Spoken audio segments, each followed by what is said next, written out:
allons pouvoir commencer cette première conférence qui sera divisée, comme nous l'avons dit, en deux tables rondes. La première, donc celle-ci, qui porte sur les connaissances établies aujourd'hui, et la seconde portera sur quel savoir demain. Donc l'objectif de cette première table ronde, c'est de poser les bases de la journée en permettant un retour sur ces connaissances établies concernant le génocide des Tutsis au Rwanda. Pour cela, nous avons réuni 4 intervenants et intervenantes issus de différentes disciplines, donc la recherche historique, le journalisme, la littérature. Donc avant que Thibaut nous présente les personnes réunies avec nous ce matin, juste quelques petits rappels concernant le déroulement de cette table ronde. La première partie, elle va consister en une prise de parole de chaque intervenant. Ensuite, on va lancer une discussion latérale entre les différentes personnes présentes. Puis nous laisserons une petite demi-heure pour prendre les questions du public. Et enfin, Claire Andrieux, historienne et professeure à Sciences Po, prononcera une allocution de synthèse pour clôturer cette première table ronde. Alors je vais maintenant passer à la présentation d'intervenants, que nous remercions encore une fois d'avoir accepté de venir. Dans l'ordre du coup d'intervention, donc Léon Sor, vous êtes historien, chercheur affilié à l'Institut des mondes africains. Vous avez produit une thèse sur l'action des organisations sociales chrétiennes belges au Rwanda entre 1950 et 1964, sous la direction de Pierre Bollier et Jean-Pierre Chrétien. Vous êtes également auteur d'Influences parallèles et de Le sabre, la machette et le goupillon. Vous travaillez en ce moment sur les relations entre le Rwanda et la Belgique de 1962 à 1994. Jean-François Dupaquier, vous êtes journaliste et écrivain. Vous avez publié de nombreux écrits sur le Rwanda et le Burundi, notamment 2 ouvrages, donc Rwanda, les médias du génocide en 2002, en collaboration avec Marcel Kabanda, et également Politique, militaire et mercenaires français au Rwanda, chronique d'une désinformation en 2014. Vous êtes expert vous êtes intervenu en tant qu'expert auprès du tribunal pénal international pour le Rwanda lors du procès des médias. Marcel Kabanda, vous êtes chercheur, co-auteur avec Jean-Pierre Chrétien de Rwanda, racisme et génocide, l'idéologie hamitique en 2013. Vous avez également coécrit avec Jean-François Dupaquier sur le rôle des médias dans le génocide. Et vous êtes également représentant de victimes en tant que président d'Ibuka France, Mémoire, Justice et Soutien aux rescapés. Vous êtes également intervenu auprès du tribunal pénal international pour le Rwanda en tant qu'expert dans le procès des médias. Enfin, Beata, vous êtes rescapée du génocide. Vous êtes écrivaine. Vous avez publié 2 recueils de nouvelles de fiction, Ejo en 2015, Lézard en 2017, et également un recueil de poésie, Après le progrès en 2019. Alors, nous allons maintenant passer à la première intervention, qui est celle de M. Léon Sor. Vous avez travaillé sur l'action des organisations sociales, et notamment sur le rôle du pouvoir colonial. Est-ce que vous pourriez nous évoquer avec nous ce processus d'ethnicisation qui a pu intervenir au Rwanda avant l'indépendance, également après l'indépendance, entre les ethnies Tutsi et Hutu. Merci, bonjour à tous. Effectivement, lorsqu'il m'a été demandé d'évoquer en 10 minutes la construction progressive de l'ethnicité et les différentes mesures discriminatoires qui ont mené au génocide, j'avoue m'être abondamment gratté le crâne en me demandant comment j'allais faire pour réaliser cet exploit. En fait, j'ai identifié 17 étapes et mesures discriminatoires. J'aurais pu en identifier 18 ou 20. Qu'il aurait fallu, en plus, restituer et présenter de manière systémique, plutôt que dans une relation causale. Car l'histoire du Rwanda est effectivement une histoire complexe, et même souvent paradoxale. Et je crois qu'il est souhaitable de renouer effectivement avec la complexité de l'histoire du Rwanda. Alors plutôt que de me lancer dans un pari impossible et d'identifier, de citer toutes ces étapes et mesures discriminatoires, j'ai choisi d'illustrer le propos en évoquant sommairement 2 moments clés de l'ethnicisation des relations sociales au Rwanda et une mesure discriminatoire, si j'en ai le temps. Pour ce qui est des 2 étapes, la première, elle est évidemment fondamentale, c'est l'arrivée des Européens et le commencement de l'ethnicisation des relations sociales au Rwanda au début du XXe siècle. La deuxième, c'est la politisation de cette lecture ethnicisante et son extension progressive à toute la population, à l'ensemble de la population rwandaise, à partir des années 1950, et probablement le phénomène ne sera-t-il accompli que dans la seconde moitié des années 70. Une mesure discriminatoire, enfin. Cette mesure discriminatoire, j'aurais pu choisir de parler de la question des pièces d'identité, qui, avant d'être une mesure discriminatoire pour les Tutsis sous les deux républiques, fut d'abord de facto une mesure discriminatoire à l'encontre des Hutus. Je m'empresse de préciser que si ça ne se voit pas quand je parle, systématiquement à l'écrit, je mets Hutu et Tutsi entre guillemets. Car il y a effectivement beaucoup de choses à dire sur le sens de ces mots. La dimension ethnique de ces mots, en réalité, n'est qu'une acception possible. Les mots Hutu, Tutsi existent, j'ai presque envie de dire, de toute éternité au Rwanda, en tout cas depuis très longtemps. Mais pour moi, l'invariant entre les deux mots qui sont perpétuellement mis en rapport, l'invariant, c'est un rapport de dominant à dominé, de riche à pauvre, d'éleveur à cultivateur. Mais en tout cas, la dimension ethnique, l'acception ethnique n'est qu'une de ces acceptions possibles, même si effectivement, depuis les années 50 ou moins, peut-être même avant, elle tend à s'imposer de plus en plus comme étant l'acception dominante. J'aurais donc, disais-je, pu parler des livrets d'identité, mais finalement j'ai choisi de parler de la politique des quotas. Ces quotas qui, après l'indépendance, limitaient l'accès des Tutsis à l'école et dans la fonction publique rwandaise, parce que je pense que c'est une politique des quotas qui est elle-même complexe et qui est très mal comprise en France, au contraire de ce qui se passe en Belgique, parce que les rapports du citoyen aux politiques sont très différents selon que l'on soit français ou que l'on soit belge.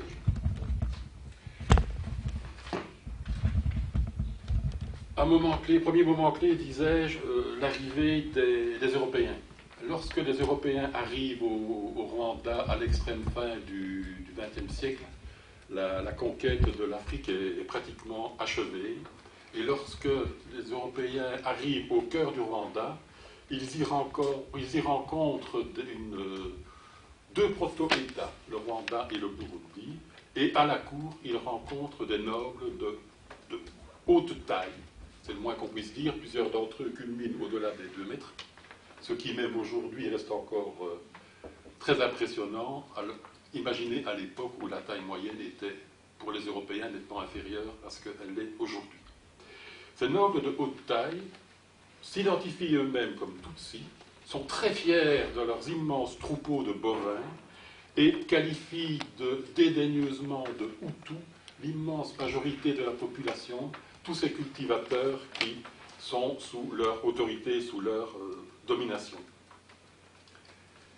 Ces Européens qui arrivent, et plus généralement, comme tous les Blancs de l'époque, ils sont racialistes, mais aussi racistes.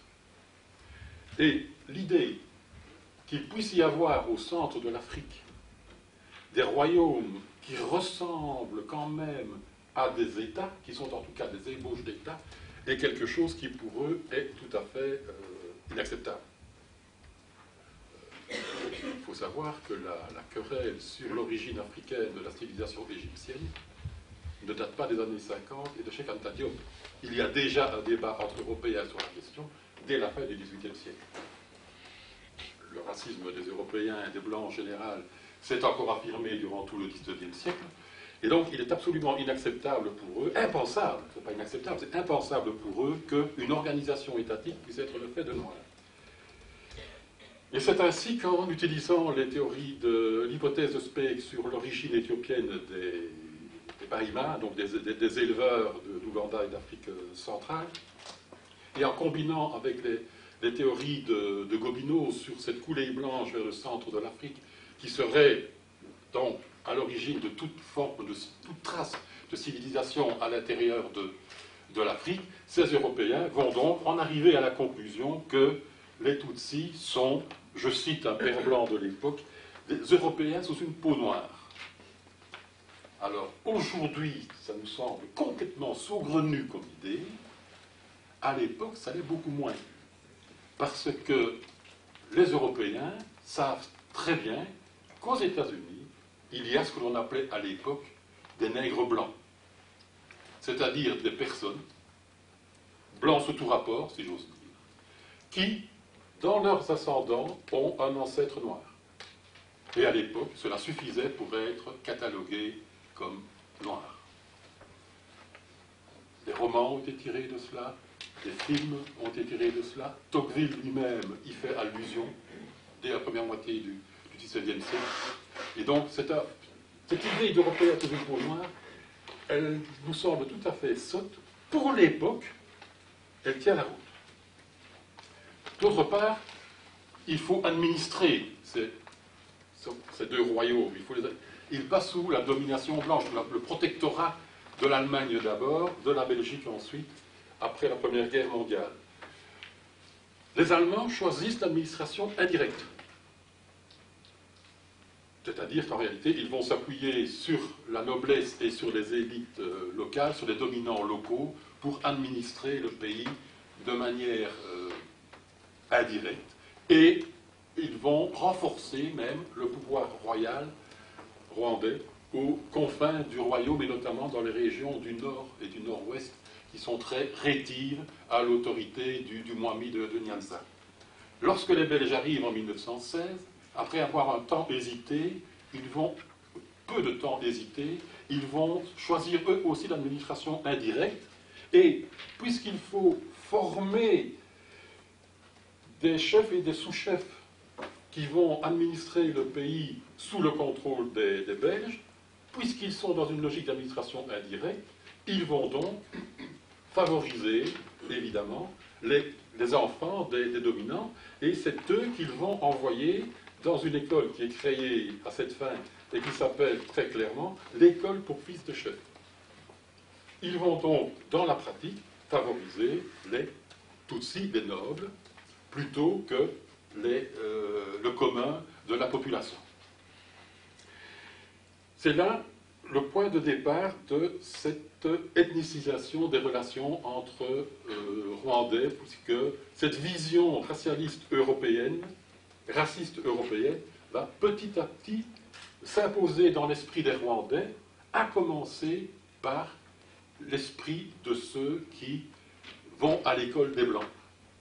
Que ce soit au groupe scolaire d'Astrida, où l'administration belge forme les futurs chefs sous-chefs, généralement agents de la fonction publique indigène rwandaise, indigène étant le terme consacré à l'époque, et d'une part, le groupe scolaire d'Astrida, d'autre part, le séminaire, où l'Église catholique forme les futurs prêtres, où là, on verra non seulement des gens de la noblesse, mais aussi des séminaristes issus de la population, du peuple, tout simplement parce que lorsque l'Église est arrivée au Rwanda vers 1900, lorsque les Pères Blancs sont arrivés au Rwanda vers 1900, les premiers Banyarwanda qui se sont tournés vers ces missionnaires étaient des gens du commun. C'étaient les plus pauvres, les plus faibles, ceux qui avaient le plus à craindre de l'autorité et des abus des dominants, des puissants. Car, je ne l'ai pas dit, mais ça va de soi, il est évident que le Rwanda, d'avant la colonisation, n'était pas un Éden, un paradis sur terre. Les relations y étaient entre dominants et dominés aussi difficiles que dans bien d'autres pays, qu'ils soient d'hier ou d'aujourd'hui. Et je ne ferai pas de commentaires sur les Gilets jaunes. Simplement, donc, pour dire que les premiers séminaristes rwandais seront donc des Hutus, des gens du peuple.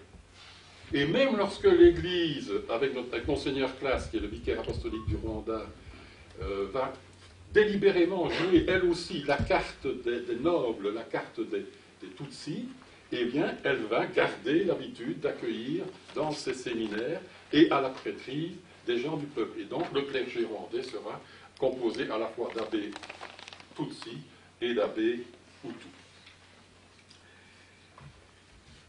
Après la Deuxième Guerre mondiale, les choses vont changer parce que l'ONU, qui a hérité de la Société des Nations, met la Belgique sous pression parce qu'il s'agit maintenant de démocratiser et de développer économiquement le Rwanda. Cela veut dire que l'on va commencer à s'intéresser à l'ensemble de la population.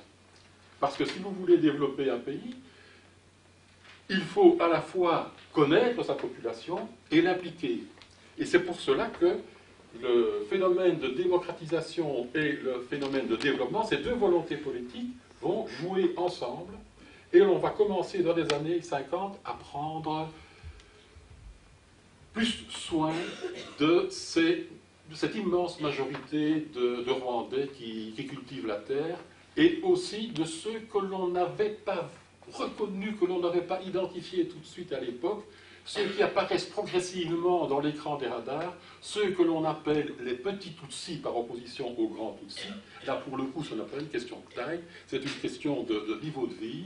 Et progressivement, on s'aperçoit que dans cette population sur les collines, eh bien, il y a des gens qui ne sont pas fondamentalement différents des autres dans leur aspect physique, de l'immense majorité dans leur aspect physique, mais qui néanmoins s'identifient comme Tutsis. Monsieur, est-ce que vous pouvez s'il vous plaît conclure en 2 petites minutes? En 2 petites minutes. Eh bien, donc dans ce cas-là, ça veut dire que je n'aborderai pas la question des quotas. Je vais simplement conclure en disant que cette prise en compte de l'immense majorité de la population rwandaise va donc amener un intérêt plus grand pour elle, et aussi ce qu'on appelle la contre-élite Hutu, c'est-à-dire une partie de ces Hutus qui ont été formés dans les séminaires, qui n'ont pas eu accès à la prêtrise, vont se revendiquer en tant que Hutus, et ça c'est un phénomène nouveau. Auparavant, l'identité de Tutsi était une identité revendiquée, l'identité de Hutu était une identité imposée. À partir des années 50, un certain nombre de leaders populaires, disons comme ça, vont émerger et se revendiquer en tant que Hutu et dire que nous sommes, disent-ils, nous sommes en réalité les vrais possesseurs du Rwanda, nous sommes les vrais Rwandais, les Tutsis ne sont eux que des envahisseurs. Tout simplement, à l'époque, ces leaders, sous la direction de Grégoire Kayibanda, vont retourner l'idéologie qui avait été mise en place avec le soutien du Mwami Mutara, idéologie qui entrait tout à fait dans la logique de la vision que les Européens avaient du Rwanda et des Rwandais. Ils vont la retourner en disant, vous voyez, ces gens qui se disent supérieurs à nous, en fait, ce sont des envahisseurs. Nous sommes donc les vrais héritiers du Rwanda. Et c'est à ce moment-là que on commence la politisation de la question des relations entre Hutu et Tutsi. Auparavant, c'était un constat, c'était un sujet de discussion, ce n'était pas un sujet politique. Ça devient un sujet politique. C'est cette lecture-là de la... qui est dans un premier temps limitée à cette petite élite rwandaise européanisée, on disait à l'époque les évolués. Au départ, il n'y a qu'eux qui voient les Rwandais comme étant racialement divisés. Mais petit à petit, après la victoire de Kayibanda et l'instauration de la République, eh bien, cette vision va passer dans les collines. Lorsqu'en 1973, il y a une chasse aux Tutsis, on chasse les Tutsis dans les écoles parce que, paraît-il, il y en a trop si l'on regarde par rapport aux quotas, en réalité, c'est une affaire encore entre évolués. Ce n'est que dans la seconde moitié, me semble-t-il, des années 70, que la lecture racialiste et raciste de la société rwandaise va véritablement se généraliser à l'ensemble de la population. Mais là, je parle au conditionnel parce que je suis à la limite de mes sujets de recherche. Bien, je vous remercie, Léonsa, pour l'explication de ces éléments, même si c'est vrai que le temps est un petit peu restreint, on pourra peut-être revenir sur ces questions pendant le moment d'échange avec le public, par exemple. Je me tourne vers vous, Jean-François Dupaquier.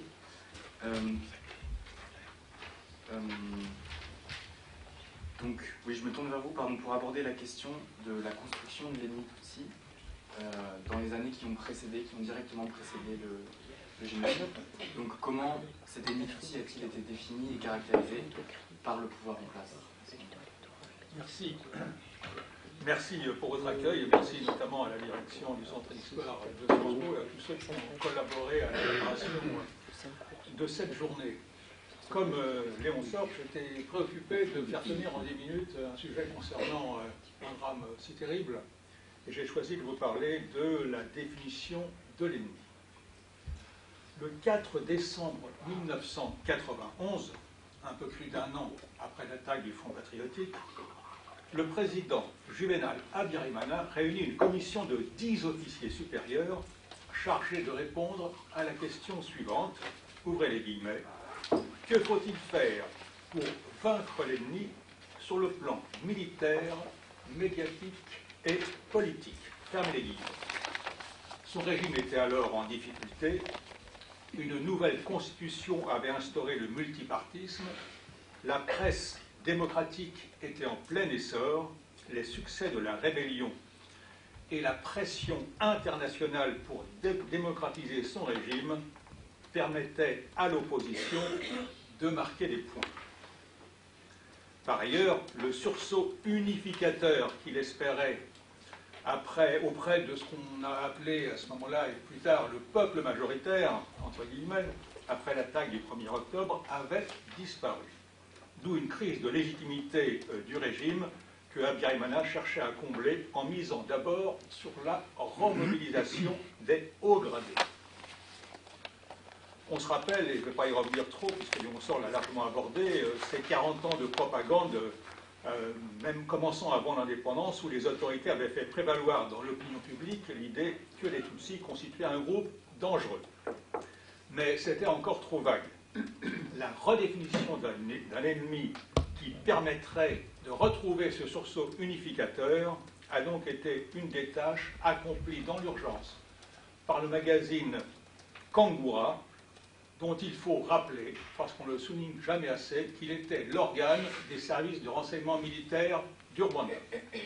Et notamment le numéro 6 de décembre 1990, avec les célèbres 10 commandements du Mobutu, ainsi que l'inusable plan de colonisation Tutsi, une sorte de copie du protocole des sages de Sion qui circulait depuis le début des années 1960. Définir l'ennemi n'était pas absurde ni illégitime. Pierre Conessa, que vous connaissez tous très bien ici, ancien directeur adjoint de la délégation aux affaires stratégiques du ministère de la Défense, le souligne dans son ouvrage de référence « La fabrication de l'ennemi » ou « Comment tuer avec sa conscience pour soi ».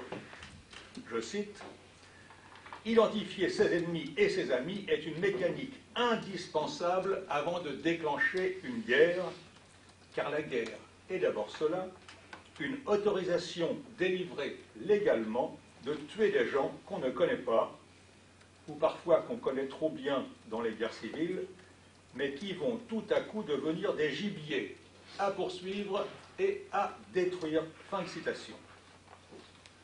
Présidé par le colonel Théoneste Bagosora comme officier le plus ancien dans le grade le plus élevé, la commission des 10 hauts gradés rwandais a produit un document intitulé « Définition de l'ennemi », dont voici quelques brèves citations, car si ce sujet vous intéresse, vous n'aurez aucun mal à trouver sur Internet le texte complet de cette définition de l'ennemi et toute une série de notes qui les accompagnent.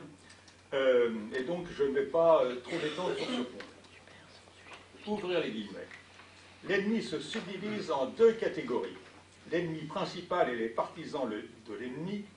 L'ennemi principal est le Tutsi de l'intérieur ou de l'extérieur, extrémiste et nostalgique du pouvoir, qui n'a jamais reconnu et ne reconnaît pas encore les réalités de la révolution sociale de 1959 et qui veut conquérir le pouvoir au Rwanda par tous les moyens, y compris les armes.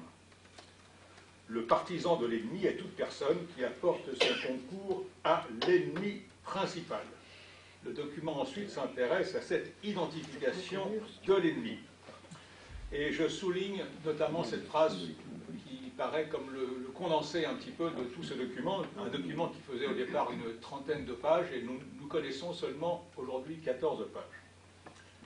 Je cite encore. « L'ennemi et ses partisans se recrutent essentiellement parmi les groupes sociaux suivants, les réfugiés Tutsis, la nouvelle armée ougandaise, les Tutsis de l'intérieur, les Hutus mécontents du régime en place, les sans-emploi de l'intérieur et de l'extérieur du Rwanda, les étrangers mariés aux femmes Tutsis, les peuplades nilo-hamitiques de la région. » Il semble que le brouillon de ce texte a été rédigé par le colonel Anatole Nsengiyumva, lui-même chef du G2, le renseignement militaire rwandais et en quelque sorte le père du magazine Kangura, avant sa rédaction définitive par un autre major, Augustin Chiza. Cette note d'une trentaine de pages était secrète. Les 13 pages centrales, c'est-à-dire la note retranchée de son introduction et du dernier volet sur des revendications et propositions politico-militaires, furent diffusées par la suite auprès d'un certain nombre d'officiers de corps opérationnels. La note initiale, j'insiste là-dessus, a été remise en 2 exemplaires au président Habyarimana, et le colonel Nsengiyumva, qui avait conservé la copie, a reçu l'ordre de le détruire, mais ça se passait en janvier 1992, mais le 21 septembre 1992, les 14 pages que vous trouverez facilement sur Internet ont été diffusées sur instruction du nouveau chef d'état-major à toute une série d'officiers. Bien évidemment, ça n'est pas passé sans attirer l'attention de l'opposition, et un organe d'opposition en Kinyarwanda fit rapidement connaître le danger d'assimiler l'ennemi aux Tutsis. Cependant, ce document à l'époque n'attirait guère l'attention. On reparlera de ce document des années plus tard, lorsque visiblement des enquêteurs du TPIR l'ont retrouvé dans des archives sans qu'on en sache plus. Et le colonel Théoneste Bagosora a été interrogé longuement sur le contenu et l'impact de ce document en octobre 2005. L'année précédente, le journaliste Thierry Cruvelier avait interrogé Augustin Chiza, qui passait à l'époque pour un haut gradé modéré, sans en obtenir d'explications vraiment claires. Le général Roussatira, qui n'avait pas été associé à la rédaction du document, en a fait un examen très critique dans son livre « Le droit à l'espoir ». Il dit ceci. « La fameuse définition controversée de l'ennemi qui a défrayé la chronique depuis 1992 ne pouvait avoir mon adhésion si l'amalgame qu'on lui reproche est réel, etc. » J'en viens à ce que je considère aujourd'hui comme une question cruciale. Qui a eu connaissance de ce rapport, à quelle date, et pourquoi Paris n'en a-t-il pas été officiellement informé, alors que la coopération militaire avec les forces armées rwandaises était de plus en plus intense et beaucoup de secrets largement partagés. Ce rapport sur la définition de l'ennemi, qui est aujourd'hui considéré comme un des indices importants de la préparation du génocide, n'est même pas mentionné dans le rapport de la mission d'information parlementaire française, qu'on appelle la mission Kiles, qui acheva ses travaux en décembre 1998. Longuement auditionné le 16 juin 1998 par les parlementaires français, Alison Desforges n'en fait pas état. Par contre, elle s'y intéresse longuement dans son ouvrage de référence « Aucun témoin ne doit survivre », paru aux éditions Cartala en avril 1999. Il est donc probable que le document a été trouvé par les enquêteurs du TPIR entre la fin 1998 et le tout début 1999, compte tenu des délais de fabrication du monumental rapport d'Alison Desforges avec Human Rights Watch et la Fédération internationale de la Ligue des droits de l'homme, qui fait 932 pages. Pour sa part, le sociologue André Gichawa en livre une analyse contextuelle très documentée, mais sans se prononcer sur son contenu, en annexe 7 de son livre « Rwanda de la guerre au génocide », paru en 2010. D'ailleurs, si vous voulez trouver ces éléments, vous cherchez Gichawa, annexe 7, et vous tomberez directement dessus en googlisant. 11 ans plus tôt, Alison Desforges et son équipe avaient été plus affirmatifs. Je cite. Le document de 14 pages condamnait donc les Tutsis et les Hutus opposés au président Habyarimana et à son parti. Il ne précisait nulle part qu'il ne fallait pas confondre le FPR mouvement politique avec les Tutsis en tant que groupe ethnique. Le terme Tutsi était utilisé à plusieurs endroits comme l'équivalent d'ennemi. Fin de citation, page 78. Moins d'un an après le génocide, le 24 février 1995, Pierre Conessa, alors à la tête de la direction stratégique du ministère de la Défense, achève une longue note non publique baptisée « Évaluation politico-militaire de la crise au Rwanda » et destinée à un petit groupe de personnes au sein de son ministère. Il explique l'an dernier au journaliste David Sardonnet: ma question était la suivante. Les autorités politiques avaient-elles les moyens de savoir? Avec mon équipe, nous avons repris toutes, et je souligne ce toutes, les notes des services, DGSE, DRM et les télégrammes diplomatiques sur l'ensemble de la période en nous demandant quel était le niveau d'information.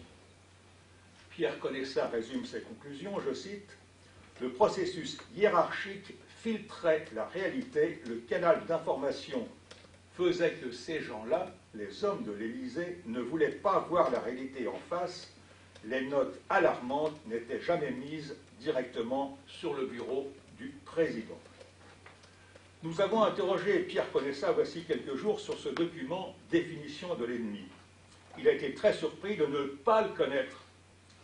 Et il nous dit, il n'en est fait mention ni dans les TD diplomatiques, ni dans les notes de la DGSE à cette époque.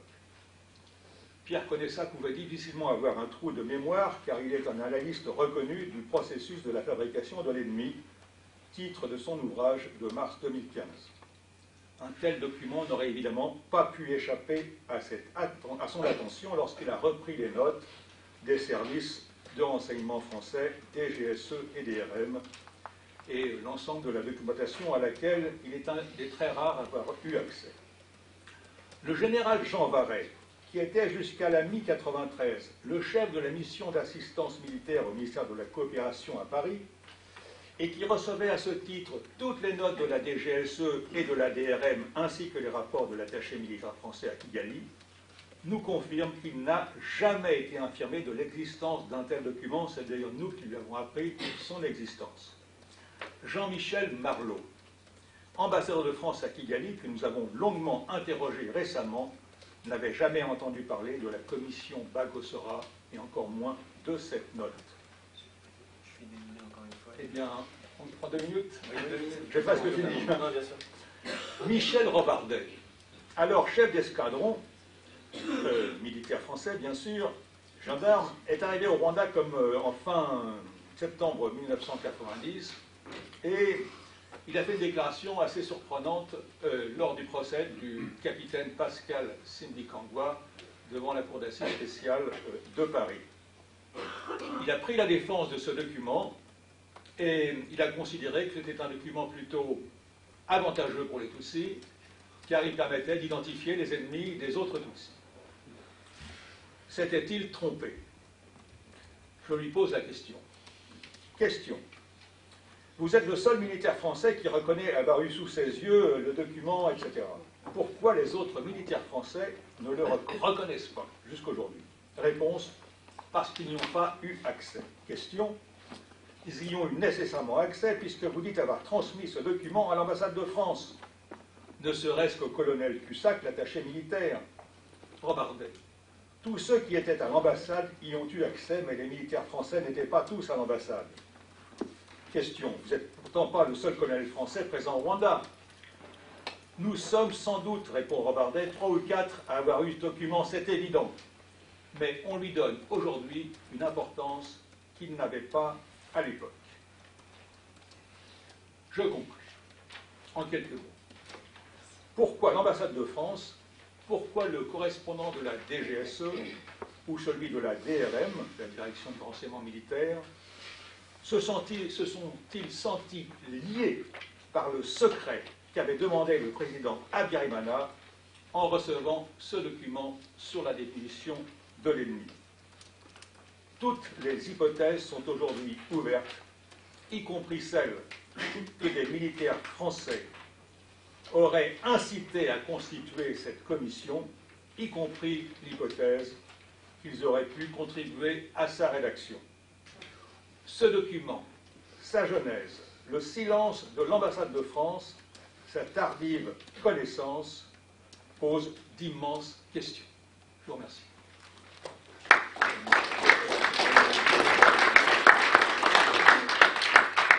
Merci Jean-François Dupaquier. Alors, après avoir vu donc, l'ethnicisation des rapports et le rôle de la commission Bagosora, on va s'intéresser à la mise en œuvre de ce génocide. Donc, au-delà évidemment de l'élément historique déclencheur qui est l'attentat contre l'avion du président Habyarimana le 6 avril 1994. Donc, monsieur Marcel Cavanda, pouvez-vous revenir avec nous sur le processus génocidaire et ce qu'il implique pour les différents acteurs de la société, les civils, politiques, milices, médias?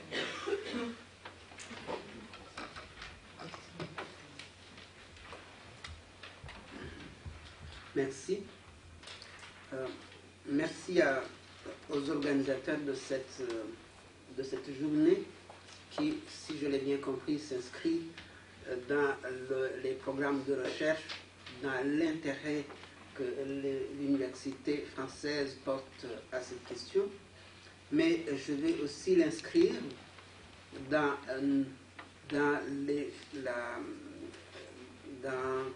notre calendrier de l'année. Nous approchons en effet de la 25e commémoration du génocide des Tutsis. Voilà. Le génocide des Tutsis est peu ou mal connu en France. Pas seulement, mais je vais parler de la France puisque nous sommes en France et que c'est la situation que je connais. Cette situation n'est pas particulière au génocide des Tutsis, parce que selon une enquête récente, une bonne proportion de la jeunesse française n'aurait pas entendu parler de la Shoah. C'est donc pas quelque chose de particulier. Mais chaque cas s'explique par des facteurs qui lui sont propres. Le génocide des Tutsis est un tissu de paradoxes. Il est proche et lointain. Il est proche dans le temps. Cela ne fait que 25 ans. Mais il est aussi lointain parce que c'est à 7000 km et que ce pays n'était pas connu ici, ni sa géographie, ni son histoire, ni sa culture, et que le Rwanda ne faisait pas partie du Prikari français. Le Rwanda n'est pas une ancienne colonie française. Ce n'est pas comme le Sénégal, le Mali ou le Niger. C'était plutôt, il a d'abord été un pays sous mandat, sous protectorat allemand, et puis sous mandat et sous tutelle belge ensuite. Ce que Léon Sor a rappelé tout à l'heure. C'est-à-dire que le Rwanda est entré dans notre espace cognitif, je parle de nous en France, dans notre espace affectif, par l'effraction, par le sang, par le meurtre. C'est quand les caméras nous ont renvoyé les images de ce génocide qu'on est venu à s'intéresser à cette question. Donc, depuis 1994, nombre de Français adultes connaissent le Rwanda, y compris ceux qui seraient incapables de le situer sur la carte, justement parce qu'il y a eu ce génocide et qu'ils ont vu ces images. Alors, je dois aussi ajouter quelque chose. Le Rwanda est en Afrique. Or, malgré les explorations, malgré la colonisation et la recherche, ce continent tend à demeurer la terra incognita, l'espace où le fantasme déjoue en permanence l'expérience vécue. Avant qu'il ne soit soumis à la raison, les faits passent par une chambre de reconditionnement, une grille de réécriture et de lecture qui substitue le cliché et le préjugé à l'étude et à l'analyse. Là-bas, le génocide serait sans importance. On nous dit qu'ils se sont entretués parce qu'il leur manquait de terre et d'eau. Ou bien, on renvoie à des guerres tribales qui sont propres à ces sociétés africaines. On parle aussi de la guerre déclenchée par les FPR, parce qu'on sait qu'il y avait une guerre, et de l'attentat on vous l'avait rappelé. C'est comme si, au fond, ces meurtres avaient été accomplis sans ordre, sans projet, sans idéologie. Ces explications renvoient chacune à sa façon à ce que Hans Magnus Enzensberger, dans son livre Vue sur la guerre en 1995, dans les médias après-guerre, appelait des guerres sans vue ou sans vision. Il disait ce qui était, disait-il, le signe caractéristique de l'après-guerre, de l'après-monde bipolaire. Dans le bon vieux temps, disait-il, les gens tuaient et mouraient pour des idées. Aujourd'hui, la violence est séparée de l'idéologie. Les gens tuent et meurent dans une mêlée archaïque pour le pouvoir, sans aucune vision de l'avenir. C'est la guerre de chacun contre tous. Il en résulte une belle et facile excuse à l'inaction. Les indigènes, disent certains, devraient cesser de se battre pour le plaisir. Mais quoi qu'il en soit, c'est leur problème. Vous avez aussi rappelé tout à l'heure ce rôle des voisins. Bien sûr que les voisins jouent un rôle. Et à partir de là, on se dit, mais oui, le voisin a tué son voisin. Il est où le rôle de l'appareil de l'État? C'est difficile. C'est au Rwanda qu'on voit effectivement cette complexité des choses, à un moment où les deux, le haut et le bas, se croisent. Mais qu'est-ce qui fait qu'ils se croisent? Le génocide de Tutsi s'est accompli en quelques jours. Nous disons que c'est en 3 mois, mais quand on fait la géographie des massacres, quand on regarde le calendrier des tueries, au fond, il a duré que 3 semaines. Le 25 avril 1994, l'essentiel des massacres était déjà connu. Alors, les moyens utilisés sont un peu archaïques, évidemment. Il y a effectivement l'intervention des voisins, il y a toutes ces bandes qui parcourent les collines, qui sont armées de machettes, d'outils traditionnels, qui sont revêtus de feuilles vertes, etc. On a tout le temps à donner cette impression d'une anarchie, de chaos, de quelque chose de non organisé. Comment expliquer alors la performance de cette affaire, de cette machine à tuer? Quand on pense que à la veille du génocide, le 6 avril, on voit cette violence extrême, l'explosion d'un avion au-dessus de la ville de Kigali, la mort de 2 chefs d'État et le lendemain, la mort du Premier ministre. On a l'impression qu'on est face à un vide. Mais il suffit de faire attention aux détails pour se percevoir que ce chaos est organisé. Qu'il y a des mécaniciens dans la cabine de pilotage et qu'il y a du kérosène dans les moteurs. Au plus fort du génocide, je vais insister sur un point. Au plus fort du génocide, soit 2 semaines après le déclenchement du génocide, le président du gouvernement intérimaire, et je reviendrai sur le nom de ce gouvernement, Théodore Sindikugabo, se rend dans la région du Sud. Il effectue une visite des 2 préfectures de Gikongoro et de Butare. Il passe à Gikongoro et s'entretient avec le préfet Lukibaruta dans son bureau.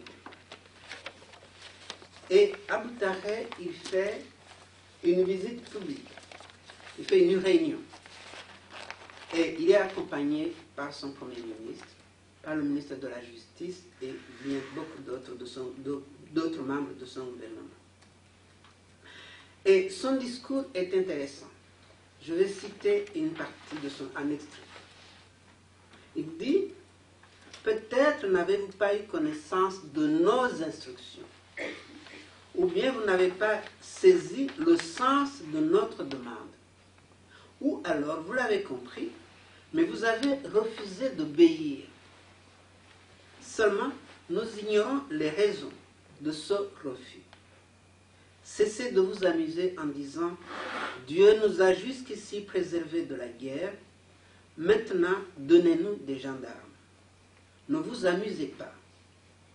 que ceux qui ne se sentent pas concernés, que ceux qui ne veulent pas assumer de responsabilité, que ceux qui préfèrent regarder les autres travailler s'en aillent. Que ceux qui sont chargés de nous en débarrasser le fassent vite, afin que ceux qui ont le travail à cœur aient la possibilité de commencer. Mes frères, je voudrais qu'on arrête là les discours, mais je veux vous renouveler mon souhait que vous puissiez nous écouter, que vous sachiez décoder nos messages, que vous compreniez pourquoi nous parlons comme ça. Analysez chaque mot, essayez de comprendre pourquoi il est utilisé comme ceci et non comme cela. Les temps sont difficiles, que les blagues et les amusements cèdent la place au travail. Le discours est diffusé sur les antennes de Radio Rwanda le 21 avril 1994. C'est donc une communication publique à l'adresse de la population. Ce n'est pas quelque chose qui est dit dans un bureau. Ce n'est pas un entretien avec les autorités du lieu. Et d'ailleurs, la première autorité du lieu, le préfet Habyarimana, est démis de ses fonctions, arrêté et assassiné. C'est pour ça qu'il dit que ceux qui s'amusent, qu'on nous en débarrasse. Il est clair, ceci s'adresse à toutes ces autorités, à tous ces membres de la chaîne administrative qui n'ont pas encouragé la population aux tueries. Alors, Sindi Kugabo, comme le Premier ministre, sont des gens de Butare. Ils sont chez eux. Quand il dit « mes frères », c'est presque vrai. Il s'adresse à des gens qui sont originaires de sa région. Dans cette zone du Sud, qui est le bastion de l'opposition depuis longtemps au régime de Habyarimana, elle est très peu pénétrée par la propagande développée depuis les années 90 et que l'élite rwandaise, parce qu'il y avait une élite qui était opposée à ce régime, attribue au régime de Habyarimana. Donc elle est peu pénétrée par ces idées, elle va rentrer moins rapidement dans les tueurs. Mais si on comprend bien, si on comprend bien les mots du président, parce qu'il nous demande de faire attention aux mots qu'il utilise, il dit, vous n'avez peut-être pas eu connaissance de nos instructions. C'est-à-dire qu'il y a eu bien des instructions. Et même dans des régions où nous n'avons pas ce type de discours, il avoue d'une certaine manière que des instructions ont été communiquées. Ou bien vous n'avez pas saisi le message de notre demande. Il y a une instruction, il y a des demandes. Il dit, je ne connais pas les raisons, mais il y a eu des instructions qui n'ont pas été suivies des faits ici. Nous n'allons pas vous mettre à votre disposition des gendarmes. C'est à vous de faire le travail. C'est-à-dire que c'est aux populations de le faire. Le génocide doit être accompli avec la participation des populations civiles. Alors il dit, je voudrais qu'on arrête le discours et qu'on commence le travail. Et en effet, aussitôt après son discours, les grands massacres vont commencer dans cette zone. On a les tueries de Murambi, dans la préfecture de Gikongoro. On a les tueries de Kadoua, de Kianika et à Butare et un peu partout.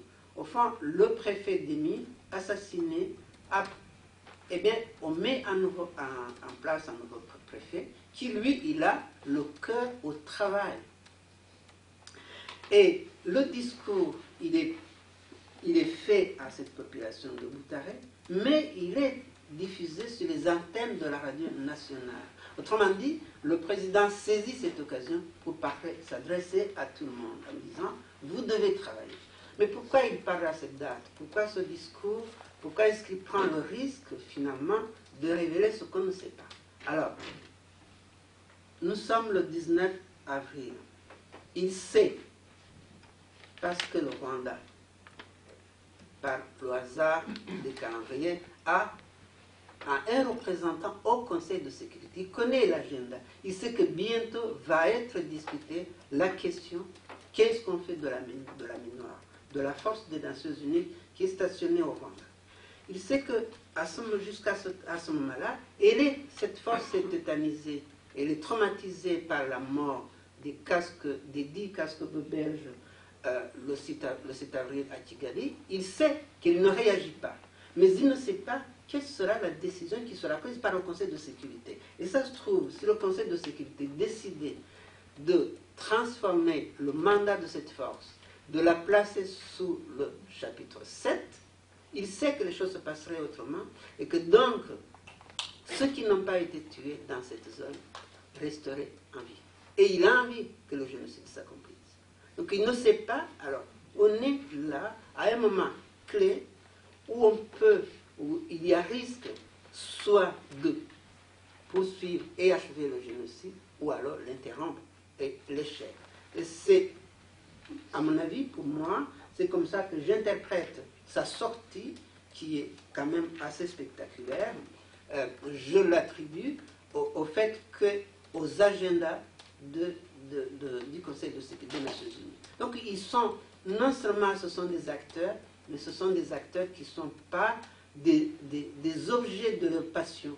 Ce sont des acteurs qui réfléchissent, qui font des stratégies, qui ont une politique. Monsieur Cabana, je vous conclue en 2010. Ah oui. Je n'ai pas dû commencer. Bon, d'accord. Alors, pour conclure en 2 mots. Maintenant, j'ai dit qu'il y avait du carburant dans le moteur. Il faut quand même que j'en parle. Le carburant, c'est quoi? C'est ce racisme dont Léon Sor a parlé et qu'en 2 minutes, je ne peux pas exploser. Je peux juste rappeler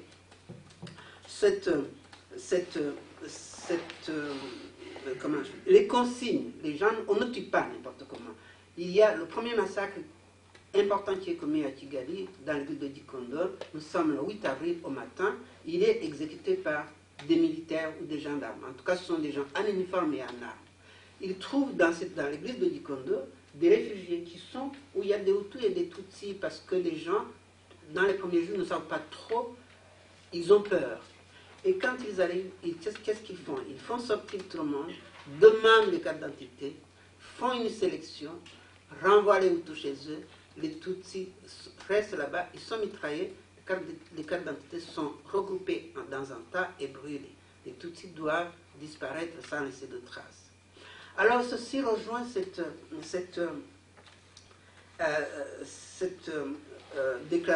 annonce faite, des consignes données par RTLM, qui dit « Regardez une personne, regardez son joli petit nez et cassez-le. On ne tue pas n'importe quoi, n'importe comment, et on ne tue pas n'importe qui. » Alors, je renvoie à toute une propagande qui est développée depuis 1990 à travers les médias, parce que je n'ai pas eu le temps d'en parler. Et les 2 plus importants qui sont Kangoura, que Jean-François a évoqué, et la radio RTLM. Kangoura, qui est un journal qui, pendant 4 ans, contrairement aux autres, va pouvoir survivre quand même aux difficultés, parce que lui, il est soutenu par les militaires et la présidente de la République. Et la RTLM qui est mise en place en juillet 1993, et dont on sait que les actionnaires, c'est la famille de la présidence de la République, les militaires, les officiers de l'armée, et puis les hommes d'affaires du Nord. C'est donc deux structures, 2 organes de presse qui sont entre les mains des gens proches du régime et qui diffusent le même discours. Le Kangoura a commencé par les 10 commandements de Bahutu. Je ne veux pas les lire ici, mais peut-être ce serait bien de les lire. Et ce qui est très important de ces 10 commandements de Bahutu, ce qui est une manière de créer une alliance, parce que le mot commandement n'est pas là par hasard. Il y a toujours cette volonté de lier, de faire référence à quelque chose auquel les Rwandais sont attachés, la religion. Ils savent très bien qu'ils sont attachés à la religion, ça veut dire que c'est un ordre. Eh bien, son numéro 6, la dernière couverture, il y a la photo du président Mitterrand avec la légende, un ami parmi les amis. J'arrêterai le commentaire. Maintenant, j'ai parlé de ce gouvernement intérimaire. Alors, la définition de ce gouvernement en France, en français, on dit c'est le gouvernement intérimaire, mais aussi on l'appelle le gouvernement des sauveurs. Alors, il faut revenir à l'appellation, la dénomination en langue rwandaise. Ça s'appelle gouvernement Yabatavazi. Abatavazi. C'est quoi Abatavazi? C'est véritablement une image de synthèse qui est inspirée de deux traditions également fortes. C'est-à-dire la tradition rwandaise. Mutabazi, c'est quelqu'un qui pouvait mourir sur le sol de l'ennemi et en répandant le sang, eh bien, il assurait la victoire à son groupe. C'est Mutabazi. Mais en même temps, il évoque la rédemption. Il y a donc deux traditions, une tradition rwandaise, une tradition chrétienne. Et on retrouve chaque fois dans cette campagne l'association de ces deux imageries, un peu chrétienne, mais trop clairement, trop ouvertement raciste et plein de haine. Alors, je vais arrêter parce que vous m'avez dit que j'ai 2 minutes. Le pilote, c'était le gouvernement, c'était les politiques, c'était les militaires. Et le carburant a été fourni par le canal de la presse. Je vous remercie.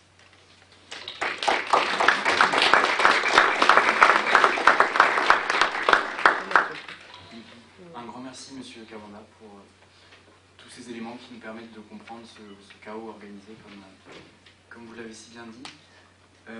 Mais comme on l'a souligné aussi tout à l'heure, la compréhension du génocide des Tutsis ne se limite pas forcément à la recherche historique, mais aussi à la démarche artistique et à la littérature, par exemple. Donc je me tourne vers vous, Beata Ombéi-Mérès. Donc comme nous l'avons dit, vous êtes survivante du génocide, vous êtes écrivaine également. Donc vous allez commencer par nous lire un extrait d'un de vos recueils de nouvelles. Donc voilà, je vous laisse la parole. Bonjour à toutes et à tous. Je suis un peu impressionnée d'intervenir après des spécialistes.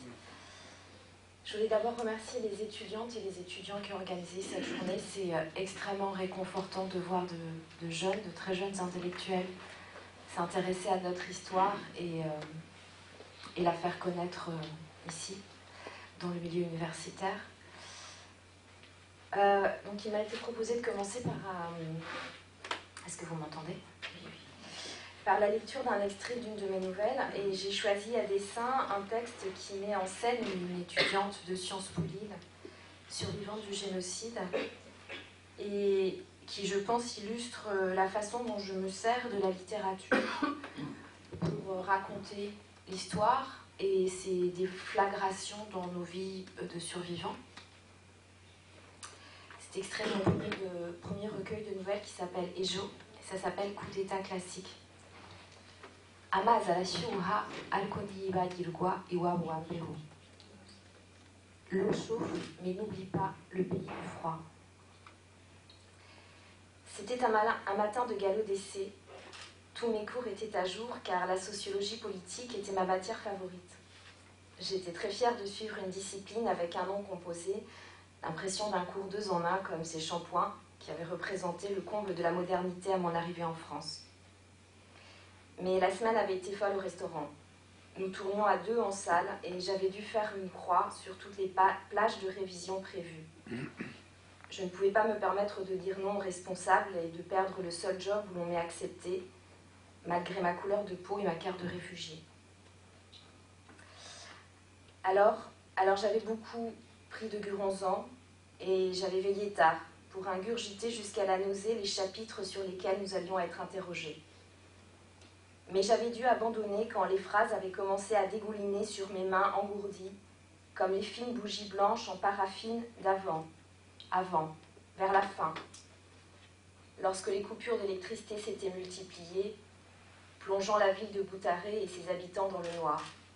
J'ai juste eu le temps de mettre le réveil et de penser à Languida, qui me disait souvent « Fais de ton mieux, mais pas plus. C'est déjà un miracle que tu sois arrivé là, et rien que pour ça, les Blancs devraient te donner un diplôme. Si le courage se monnayait, nous serions riches. » Mes rêves, depuis 7 ans, se jouaient de toute unité de lieu ou de temps. Je revivais des scènes du passé, là-bas, sauf que ce n'était pas le visage de mes proches d'alors qui m'entouraient. Je saluais, embrassais, lavais ou suppliais des ombres rassurantes d'inconnus que j'avais croisés le jour même dans les rues froides de Lille ou vues à la télévision. La poussière de latérite qui recouvrait tout donnait une couche de véracité à ces images, comme l'effet sépia permet à nos photos récentes de se glisser dans les albums des années 70. Certains jours, je me réveillais avec les avant-bras endoloris, les doigts griffés par le crépi des murs de ma petite chambre du Crous. Je savais que j'avais encore essayé d'attirer les morts, si vivants dans mon sommeil, de mon côté du miroir. C'était un jeu puéril et vain de tirer d'un coup sec sur leurs vêtements ocre.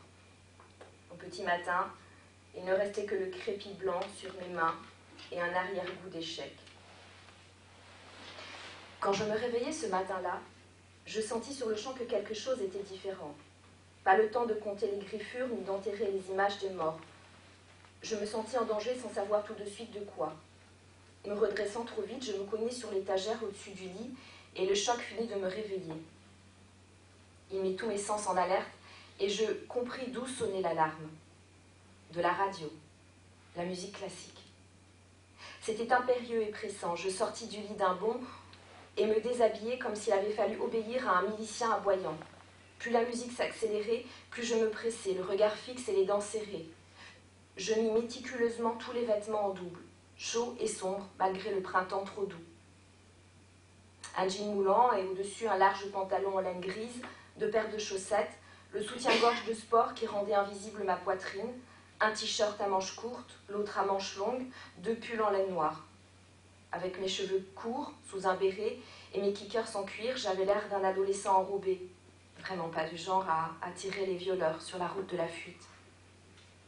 Le son de la radio arrivait dans la minuscule salle de bain où je trouvais mon vieux sac de sport bleu, le même que 7 ans auparavant. Il était petit et usé, mais je n'aurais pu confier ma 2e fuite à nul autre. Je suppose que je le voyais comme un talisman. J'y rangeai rapidement les papiers importants que je tenais toujours prêts, dans une pochette en plastique souple. Diplôme, passeport, photo. Une bouteille d'eau, du sucre en morceaux, des mouchoirs en papier, du savon, un gant de toilette, mon couteau suisse, ma boîte de médicaments. Il ne me restait plus de place. Qu'emporter en urgence quand on ignore où aller et au-devant de quel danger? Impression de déjà-vu. Je me sentais presque comme une vieille habituée, une routarde de l'exil. Au moment d'éteindre la lumière de la salle de bain, je me ravisai. Le dentifrice et la brosse à dents.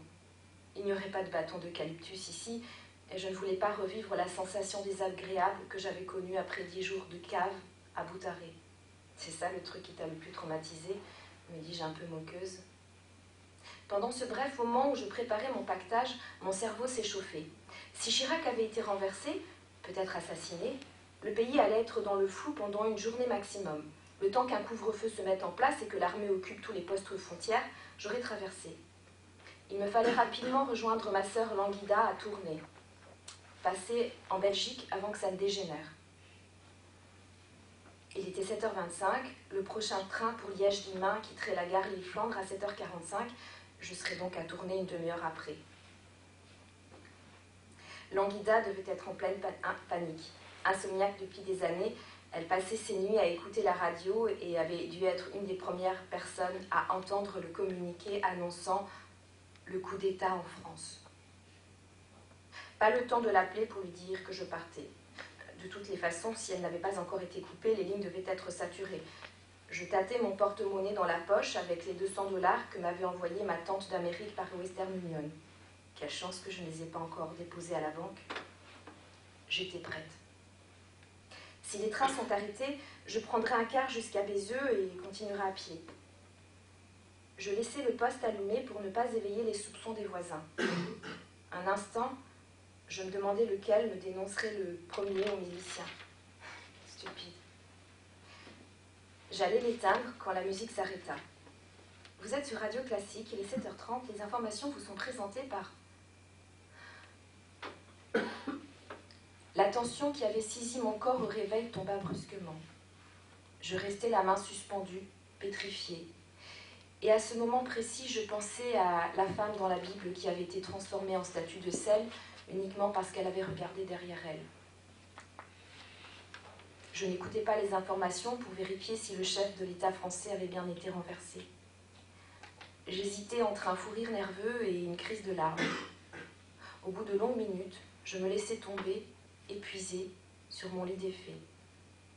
Je changeais de chaîne sur mon radio réveil et remis France Culture, qui me réveillait tous les matins, normalement.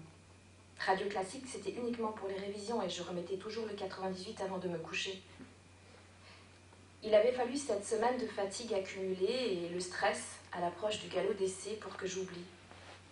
Que j'oublie que nous n'étions plus en 1987, 1993, 1994. Ces années où la musique classique et les marches militaires diffusées le matin sur la radio nationale, la radio rwandaise et burundaise, avaient été synonymes de coup d'État. Que j'oublie que j'étais en France et qu'ici, il n'y avait plus de coup d'État. Et que les miliciens Interahamwe, qui vivaient en totale impunité, n'étaient toutefois plus en mesure de me tuer comme une mouche. Je me débarrassais de mon costume de fugitif tout-terrain et partis plancher sur mon examen de sociologie politique.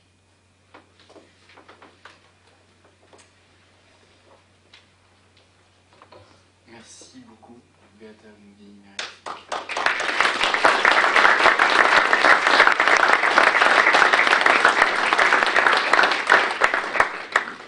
Vous avez donc fait le choix de la fiction et de la forme courte dans la littérature avec vos 2 recueils de nouvelles et votre recueil de poésie. Pour parler du génocide, est-ce que vous pouvez revenir avec nous sur ce choix? Voilà, donc l'idée aujourd'hui, c'était d'intervenir non pas pour témoigner directement de mon vécu pendant le génocide, ce qui n'a jamais été mon propos, mais de mon processus d'écriture, de fiction et de poésie en tant que survivante. J'avais 15 ans en 1994, mais je n'ai commencé à écrire mon premier recueil que 15 ans plus tard. Entre-temps, j'avais beaucoup lu les auteurs afro-caribéens pour comprendre ce que c'était qu'être noir en Occident, classique en Cagne, et puis heureusement aussi Annie Ernaux à l'IEP. Et surtout, j'avais travaillé beaucoup auprès des personnes qui vivaient à la marge, les sans-abri, les séropositifs, les LGBT, les migrants sans papier. J'étais devenue féministe. Je vous raconte tout ça pour dire que ça a profondément nourri mon regard sur le monde et aussi la façon dont j'écris rétrospectivement sur notre histoire, sur nos histoires rwandaises. C'est aussi dans ces milieux-là de militance que j'ai appris à toujours dire d'où je parle et je pense que c'est important, même quand on écrit de la littérature. Et puis entre-temps, il y avait beaucoup d'ouvrages qui ont été publiés sur le Rwanda, je les lisais avec beaucoup d'avidité, des témoignages écrits par des survivantes et des survivants, et puis des livres d'histoire, des récits écrits par des journalistes et des romanciers. J'ai toujours eu une admiration pour les survivantes et les survivants qui avaient le courage de témoigner dans leurs livres, parce que je pense que ça prend beaucoup de courage de parler de leur calvaire. Alors, pourquoi j'ai décidé d'écrire et que peut la littérature? Moi, je pars de mon expérience qui a été quand je suis arrivée en France, et puis même encore aujourd'hui parfois. J'ai rencontré des gens formidables, très accueillants, mais assez peu de personnes qui étaient prêtes à m'écouter. Et on dit toujours c'est indicible. Moi, je pense que c'est dissible, que les mots peuvent tout. Bien que ça coûte énormément, mais qu'on ne pose jamais la question de est-ce que c'est entendable. Et ma décision d'écrire venait de comment trouver la façon, la langue qui fasse que ça soit entendable par les gens que j'avais en face de moi. J'ai retrouvé plus tard chez Semprin, dans l'écriture ou la vie, cette interrogation, et je vais vous la livrer telle quelle parce que je trouve qu'elle est très juste. Un livre qui a été publié en 1994, mais qui parle de personnes qui viennent de sortir de l'univers concentrationnaire et qui discutent sur comment ils vont pouvoir parler de ce qu'ils viennent de vivre. Et le narrateur dit le vrai problème n'est pas de raconter, quelles qu'en soient les difficultés, c'est d'écouter. Voudra-t-on écouter nos histoires, même si elles sont bien racontées? Alors s'ensuit un débat. Raconter, ça veut dire quoi? Ça veut dire de façon à être entendu. on n'y parviendra pas sans un peu d'artifice suffisamment pour que ça devienne de l'art. Comment susciter l'imagination de l'imaginable si ce n'est en élaborant, en travaillant la réalité, en la mettant en perspective, avec un peu d'artifice donc.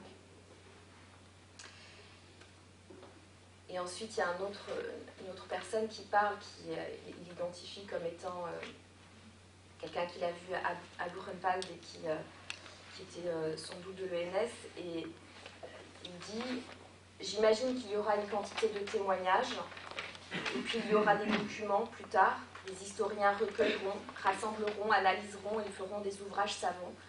Tout y sera dit, consigné, tout y sera vrai. Mais il y manquera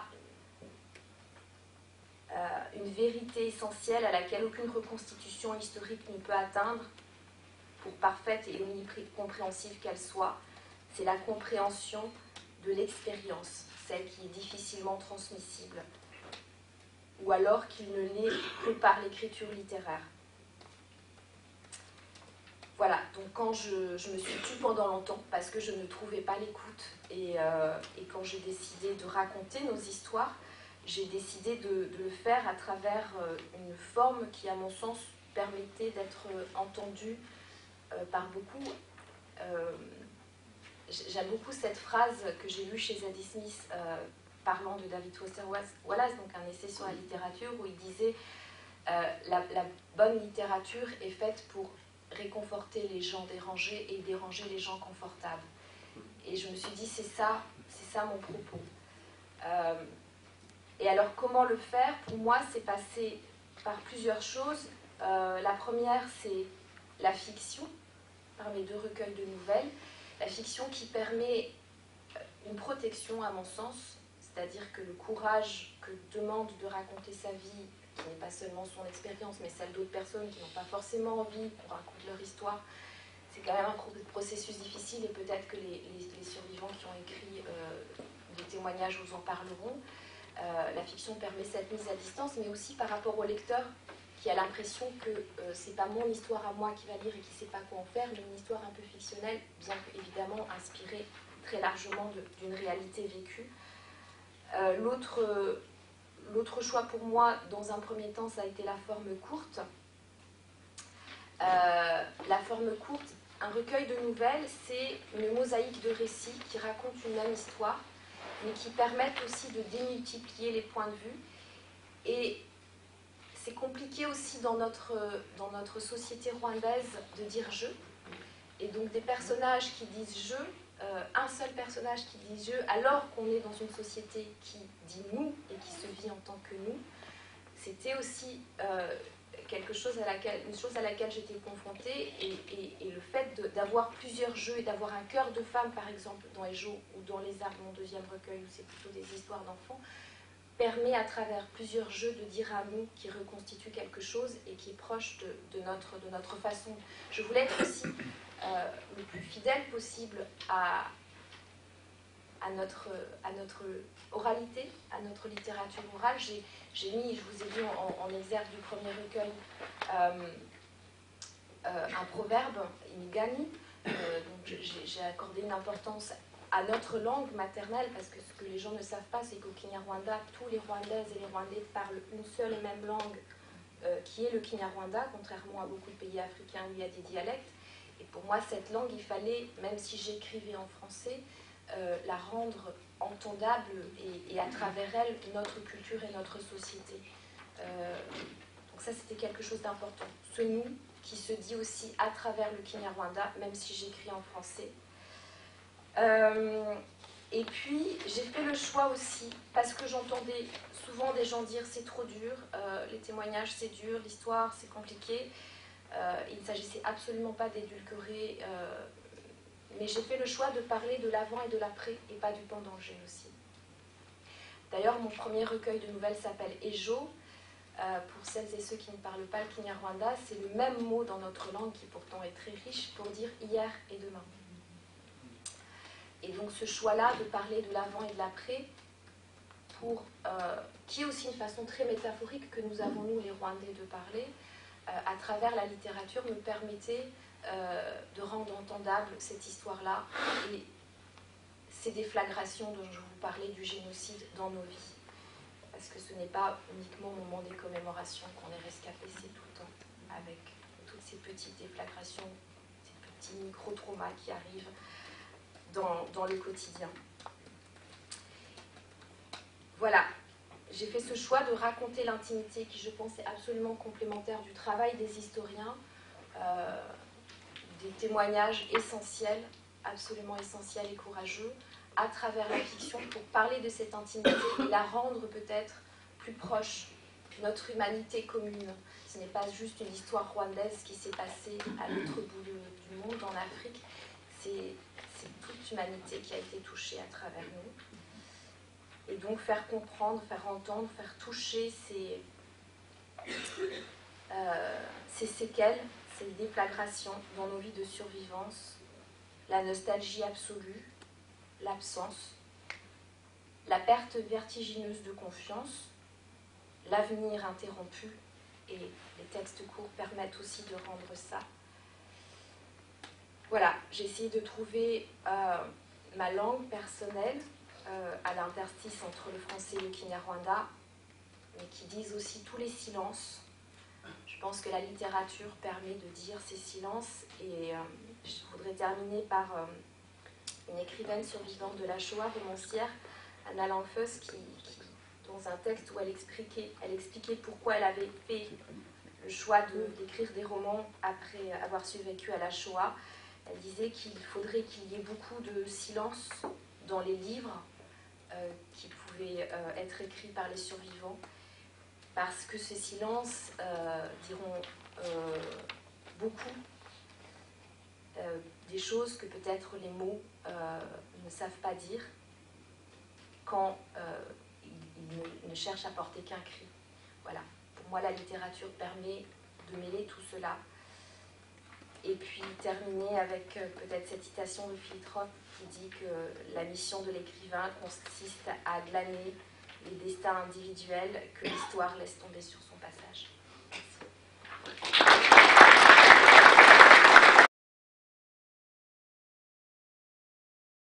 Merci. Il est déjà 11h, donc nous allons passer à l'allocution de synthèse de cette première table ronde. Donc je vais vous demander à Mme Claire Andrieux de bien vouloir vous installer au pupitre, comme je l'ai dit tout à l'heure. Vous êtes donc historienne, professeure des universités à Sciences Po. Au Centre d'histoire de Sciences Po, vous êtes spécialiste de la Shoah. Et vous étiez rédactrice en chef donc, de la revue Violence de masse et résistance de 2011 à 2018.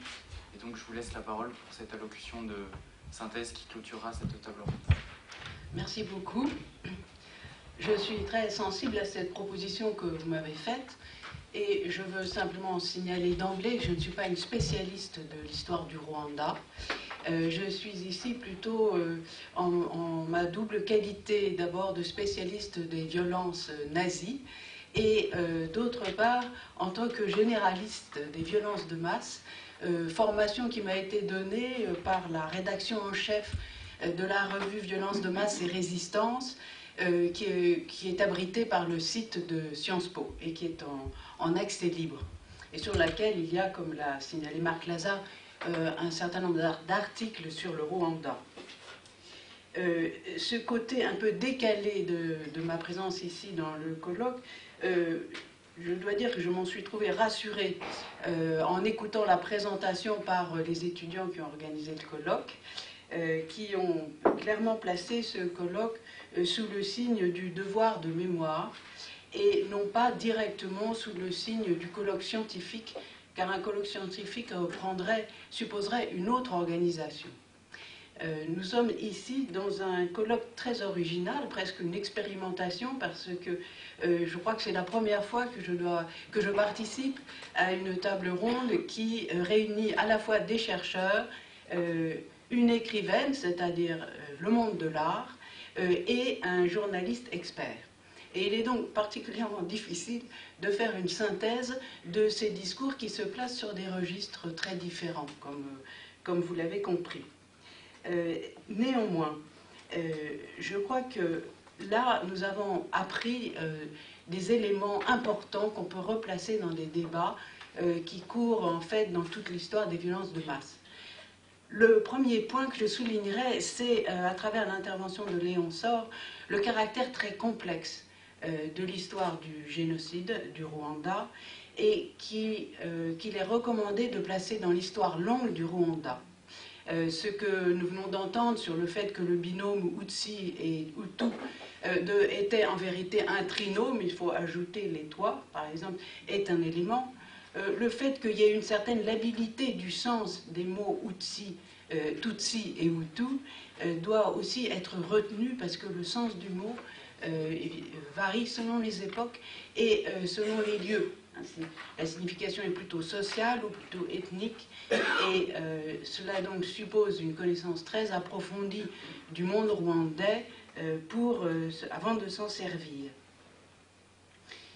J'ai été également très sensible dans ce domaine à la manière dont Marcel Kabanda a souligné la boîte noire de la vision occidentale de l'Afrique. Par occidental, je réunis les pays développés et j'inclus les pays américains, enfin les États-Unis. Et cette boîte noire, en effet, je pense que les Européens, dont je fais partie, nous la percevons mal et que nous aurions intérêt à bénéficier d'une histoire rwandaise, pensée, pas seulement écrite, mais enfin, pensée et écrite en Kinyarwanda, du pays lui-même. Et cette histoire-là, certainement, complexifierait et enrichirait notre compréhension du phénomène général. Je reviendrai sur ce point en dernier. L'autre élément qui me paraît très intéressant ici, c'est de pouvoir souligner le débat qui demeure, et qui je crois demeurera toujours, et que les Allemands, dans les années 80, ont résumé sous le titre « Opposition entre fonctionnalisme et intentionnalisme » dans le génocide nazi. Ce matin, nous sommes clairement dans la version intentionnaliste, c'est-à-dire qu'on met en avant la préméditation, voire le complot, l'usage d'un rapport secret, 3-4 années avant le génocide, et l'usage aussi d'un code secret, par exemple ce discours extraordinaire que Marcel Kabanda nous a cité à Butaré, prononcé à Butaré, je ne sais pas si c'était le 19 ou le 21 avril 1994, et ce langage codé que nous connaissons bien, ceux qui travaillent sur le nazisme le connaissent parfaitement à propos du génocide des Juifs. Et là, il y a des similarités qui montrent bien la préméditation, qui repose aussi sur une idéologie. Le racisme, on n'a pas beaucoup parlé d'idéologie, mais enfin, elle a été bien mentionnée, une idéologie construite et diffusée, comme on peut le voir dans d'autres génocides.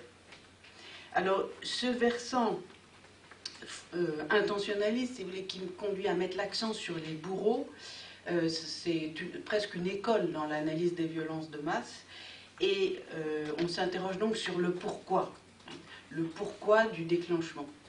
Mais il y a une autre école de pensée qui s'intéresse plus, mais enfin ce n'est pas exclusif, au fonctionnement, et qui recherche plutôt le comment, et qui quelquefois en vient à éliminer le sens du processus. C'est souvent du côté des sociologues qui naturellement s'intéressent au processus qu'on trouve ce résultat. Et alors là, je voudrais citer un auteur, un spécialiste du Rwanda, dont j'apprécie beaucoup les travaux, qui est Scott Strauss, qui est à la fois un connaisseur minutieux de l'histoire du Rwanda et qui réfléchit en général, et qui a réfléchi notamment sur les conditions de déclenchement d'un génocide. Et dans un article qui s'appelle « Sur la brèche », « On the Brink », il montre que les deux conditions nécessaires, mais non suffisantes, c'est la présence d'une guerre sur le territoire concerné et c'est l'idéologie d'exclusion. Mais beaucoup de pays, même aujourd'hui, connaissent une guerre sur leur territoire et diffusent assez largement une idéologie d'exclusion, et sans que cela donne lieu à un génocide. Et c'est là qu'il faut faire intervenir un facteur qui va expliquer le déclenchement en un lieu et pas en un autre. Et c'est là qu'en fait, le point de recherche qui est encore un point relativement aveugle. Mais cette rencontre va aider, je pense, à l'élucider.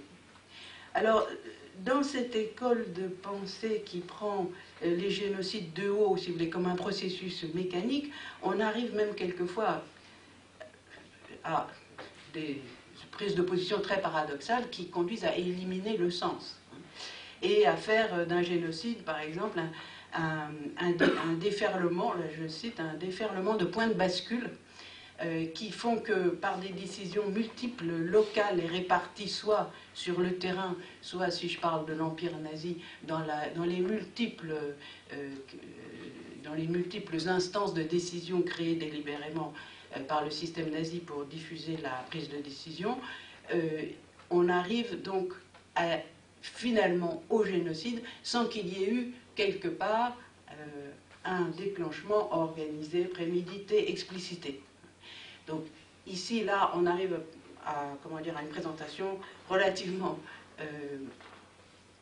difficile à accepter, en tout cas pour la discipline historique, qui repose beaucoup sur l'analyse des subjectivités.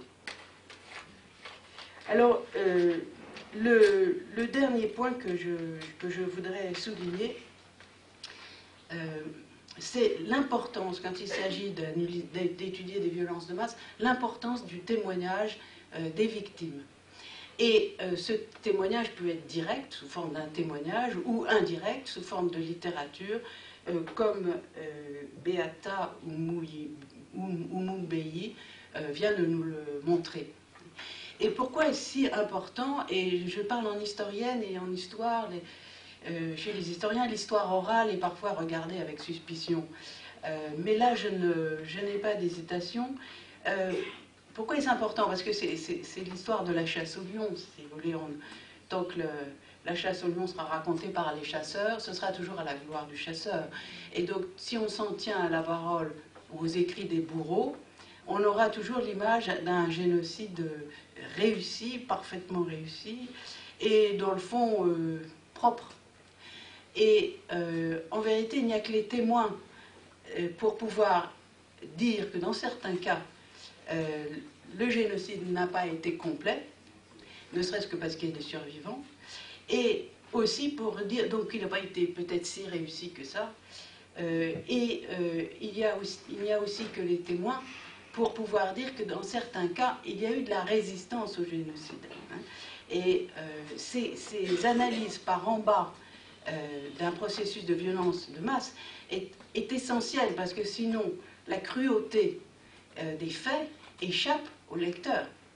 On peut très bien parler en général d'un génocide sans du tout atteindre en vérité le cœur de la réalité de ce qu'a été la vie dans un camp de concentration, dans un camp d'extermination ou dans un village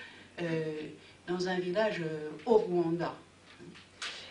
C'est pourquoi je dois dire que, étant au départ perplexe, que vous l'avez compris, sur le mélange des genres dans la table ronde, finalement je le trouve parfaitement bienvenu, et d'autant plus que Madame Oumoubeya a souligné les difficultés de son entreprise, car en fait elle est dans la traduction non seulement du Kinyarwanda jusqu'au français, mais aussi dans la traduction d'une culture, d'un monde dans un autre, une langue dans laquelle hier et demain, et donc le rapport au temps, sont dans un même mot, hier et demain dans un même mot, et donc le rapport au temps est spécifique, demande un véritable effort de traduction pour être compris dans la culture francophone.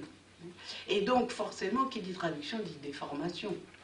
Mais c'est le seul moyen de faire passer les faits dans la culture française. Et de ce point de vue, je crois qu'il n'y a pas d'hésitation à avoir. Et je crois, pour revenir sur la dernière citation de notre écrivaine, je crois que l'histoire doit prendre en charge aussi ces écrits sous forme artistique.